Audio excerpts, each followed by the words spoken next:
Hi friends, నువ్వుపప్పును దోసకాయ పచ్చడి అండి.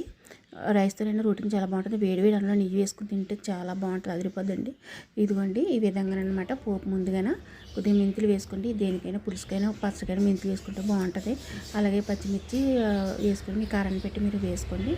4 స్పూన్లు నువ్వుపప్పు వేసుకోండి. అవి వేగిన తర్వాత అప్పుడు మన దోసకాయ ముక్కలు కొద్దిగా ముక్కలు కట్ చేసి ఉంచుకోండి అండి. కొద్దిగా ఒక కప్పు మాత్రం అండి చిన్న చిన్న ముక్కలు కట్ చేసి ఉంచుకోండి. పచ్చడి మిక్సీ వేసాక పచ్చడిలో పచ్చి ముక్కలు కలిపేసుకుంటే బాగుంటాయండి.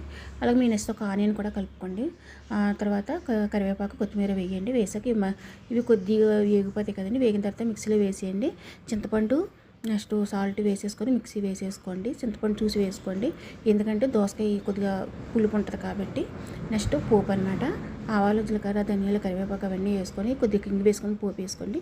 చాలా బాగుంటుందండి ఫ్రెండ్స్. మా వీడియో మీకు నచ్చితే లైక్ చేయండి ఫ్రెండ్స్. అలాగే సబ్స్క్రైబ్ చేయండి ఫ్రెండ్స్. Thank you.